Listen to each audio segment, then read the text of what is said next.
Let's first actually go into sexual violence. Okay. This is rape, molestation, right? Anything else? Yeah. Sexual violence is divided into many categories depending on which state you live in. Which The law is different, the definition of consent is different, and in the US it's more such polarized, like every state has a different definition, etc. Sorry, these are I speak about them so easily, these topics, but they're actually really triggering. And I must tell people who are listening that please protect yourself when you're listening to this conversation, because it can bring up a lot of triggers for people, for even listeners and watchers, audiences. So like have a cup of tea, like, like have a blanket around you, like have something to write. Just take care of yourself, because I'm saying a lot of things. And probably the examples will become a little more extreme as we go into sexual violence.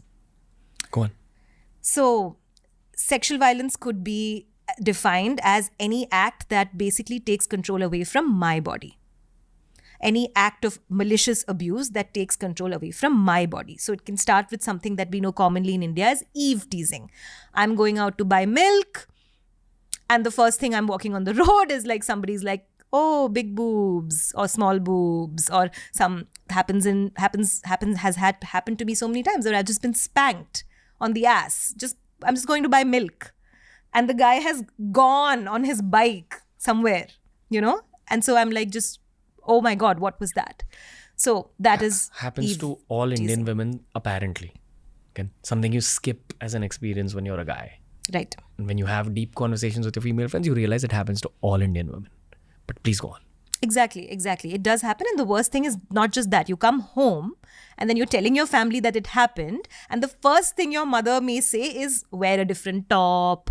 Why was the top like that? Were your assets out there for people's harm? You called it upon yourself. Your father may not even believe you. You may not even have a relationship with your father where you are able to even say such a thing to him, right? So that's the second layer of trauma that becomes quite acute, that let's say a girl in this example, is not even able to express that, Ranveer. Then she's expected to get married by the time she's 21, and suddenly have great sex and have children.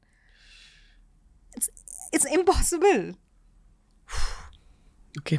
So, sorry, going back to sexual violence. So that's eve teasing is one aspect, which can then, the second aspect can be something like the spanking thing I talked about, like actively coming and spanking somebody, hurting somebody to get something else out of them. There is no consent. It is not flirting. It's literally abuse, right? Third type of sexual violence is rape, where I literally go and I insert something, either my own body part or an object. People are raped in schools. Children are raped in schools with pencils. By? Sometimes by really malicious pedophiles, maybe somebody who's working at that school, sometimes by teachers. This has been reported. Sometimes by children their own age, and there is no sexual abuse understanding in India, so it just becomes like, shh, don't talk about it. Let it go. Children their own age? Well, and then there's a trauma history. Why is somebody why is a 7-year-old trying to insert a pencil into another 7-year-old's anus? Why? Because that first 7-year-old has been troubled by someone? Yeah, that could be one. The other could be he's watching a movie that's depicting that and he's picking that up. Or third, it could be you're watching maybe in your own home that is happening. You're watching a parent beat up another parent and you're thinking this is normal. Whenever I don't get what I want, I can just force myself. Very common. Just hushed. Okay. How do you deal with a case of someone having gone through some form of rape? What is your process as a therapist in that case? Because that's something psychologically very, very traumatic. Like, I can't think of any other human experience that's more traumatic than a rape. Yeah. And I'd love for you to break it down into women getting raped as well as men getting raped, because we don't talk about the second one at all. Yeah, absolutely.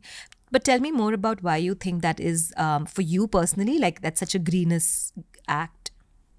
Because I have a sister, a mum, a girlfriend.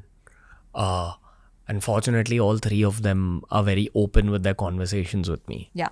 So they've spoken about the feminine perspective on rape as a concept, and it's something you have to learn again as a guy, because you don't think of yourself ever getting raped as a guy. But the more empathetic you get towards the women in your life, you understand that, okay, this in some cases is probably, I'd put this and acid attacks in that same realm, you know? Yeah. Because acid attack is causing some form of psychological trauma for the rest of your life, other than all the physical trauma you go through. I would say rape is an acid attack for the mind. Okay. Yeah, it's helpful for me to just like understand what you feel about it. Yeah, it is one of the most heinous actually. And not a lot of people talk about it like it's one of the most heinous things, because I don't think people understand the depth of it. But it is, because you're literally going into somebody else's body and releasing something there. Like either it's sperm, or it's like a scar, or it's like a force. You're literally attaching your own body part to their body part. And then like they didn't ask for it's like an unwelcome visitor, and it's causing that scar for years, man. Like an acid attack, it doesn't leave you unless you do plastic surgery or something like this, which requires something else, privilege, etc., access to a good surgeon. Yes, so it is really a heinous thing to do, rape. Not every psychotherapist needs to know how to heal rape, because not every psychotherapist is also doing their own inner work in that realm to actually heal themselves of that trauma first to be able to handle another person's trauma. And not every psychotherapist or healer needs to, because everyone can choose what they specialize in the field of healing. Like I don't work with people who are 80 plus because that's not my specialty, it's not my interest. Somebody else may not work with sexual trauma. But say you are a therapist that's really open to doing this work, you will first do a lot of groundwork with your client to kind of, again, going back to dysregulation, regulation, to get them out of dysregulation. Especially if the rape happened on Wednesday, you will not try to like give them spiritual techniques on Thursday. You will really just work with them on being able to get out of bed, clean that part that was impacted, put like wash it. Wash it either with a loved one, can be very triggering. Wash it by yourself. Ranveer, I know so many women, including myself, who just couldn't touch that body part for years because it felt so triggering. It reminds you of that person who harmed you in a way that you never wanted to be harmed. Okay. After that point, when that client reaches some kind of regulation, this takes 6 months typically, then you can allow the client to say, now what do you want to do? Would you like to report it? Would you like me to help you have a conversation with someone in your life about it so that they know why you're having panic attacks, why you're having nightmares, why you can't have sex, why your boyfriend can't touch that body part or your girlfriend can't touch that body part? For example, the client may say, yes, Neha, I'm ready. Or the client may say, Neha, not at all. Are you mad? It's too fresh for me. Then it's another 6 months of work. After that point, we reach, so trauma therapy has its phases. My book has described all the phases, but you literally go into the second phase of like now moving beyond the trauma into more like, okay, now we are back to trust. We can trust ourselves a little bit. Now I'm able to touch that part. I'm able to not get really triggered all the time. Now what do you do? Once you reestablish trust with yourself, just logically, what would be the next step? I have masculine perspective here. Yeah. I love it. Moving forward in life. Okay. In other aspects of life. Yes. And Ranveer, I love the masculine perspective, by the way. There's nothing like, I wish for you. It's only you and Habovi Hyderabad wala who I've spoken to, who are the senior therapists. A lot of the junior therapists I speak to, it's like walking on eggshells sometimes. I don't blame them. I think it's the nature of being a 22, 23-year-old therapist. But you have to be very careful about conversations there. This has been my experience. Of course, I'm generalizing here. But to support what you said, every therapist has their own journey. Also, therapists are not superhuman. They're also in that phase where 20s are supposed to be a bit more polarized. You have these opinions and your opinions show up in work. 30s are supposed to be a bit more mature. Like if you travel the healthy trajectory of a psyche. 40s, you get a bit more settled. 50s, you're doing innovative work. 60s, 70s, you're at the top of your field. But like doing something amazing with like trying something new. So that masculine thing, the perspective, that thing you just said, I mean, another trauma way to look at it is, yes, logically, if I've re-established connection with my vulva, for example, or if I'm a guy with my penis, now I'm ready to now establish connection with the external party. Then I may be ready to date after 1.5, 2 years. Once I'm dating, though, doesn't mean it's gone. Now I'm dating you, for example, and is it fine to use this example? And we're in bed, and you are like really a lovely, amazing, safe, empathetic dude. But your touch is reminding me of the abuser, because we are so safe now and you've been such a great boyfriend to me that my wounds are opening up more because I'm so safe with you. Now is when the healing has to go a little bit more deeper, and the survivor has to do a lot more work to kind of tell herself or tell himself that Ranveer is not the rapist. Ranveer is my boyfriend. He's the safe boyfriend.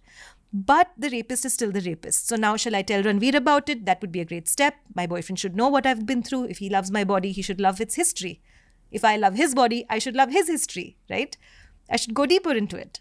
And then the healing becomes really beautiful. Ranveer, this is the point of my job I enjoy a lot. When this is the heal, like year 3, when people are just like, wow, like all the trauma therapy is now effortless in my life. I can now sit with my partner and explain these things very deeply. And when I'm triggered, my partner can just give me a hug, bring me a cup of coffee. We can watch something together and slowly ease into sex. And wow, now I have a child. I'm happy. I can move. Not move on. I can move. Does it ever fully leave the memory of being raped? No. So your job as a therapist is to eventually make them okay living with that past truth. I would phrase it differently. You said you did a great job of it. But instead of only rape, think about anything that has broken you apart in such a way that you just could not put the pieces together. And there was no support for it. And everybody in your life was telling you, you're the problem. Okay. Can anyone really heal from a scar like that? So what ends up happening instead, I push people away from saying fully healed. There is no such thing called fully healed. Even in our Eastern spiritual practices, there is no such thing that an enlightened yogi doesn't have shadows. As long as you have a human body, you have shadows. Right? I guess the best outcome for me as a depth psychotherapist who does sex therapy, who's an art therapist and all these like skills I have, and who's interested in spirituality, would be that I'm able to make the person so expansive in their heart that they're not going back to who was Neha before she was hurt, who was Ranveer before he was hurt. Now it's a new Ranveer. Now it's a new Neha. And they may be a 100 times different version, 100 times better version sometimes. I don't want to say like, but it's a totally different schema of myself rather than earlier. Gotcha. Again, we're going back to growth mindset. That's another way of phrasing the job called being a therapist. Yes, and kintsugi, the Japanese art of that broken vase, then you put it together with the golden things. You don't just throw it. You put it together and then you put golden glue and it's a new vase. Wabi sabi. Wabi sabi.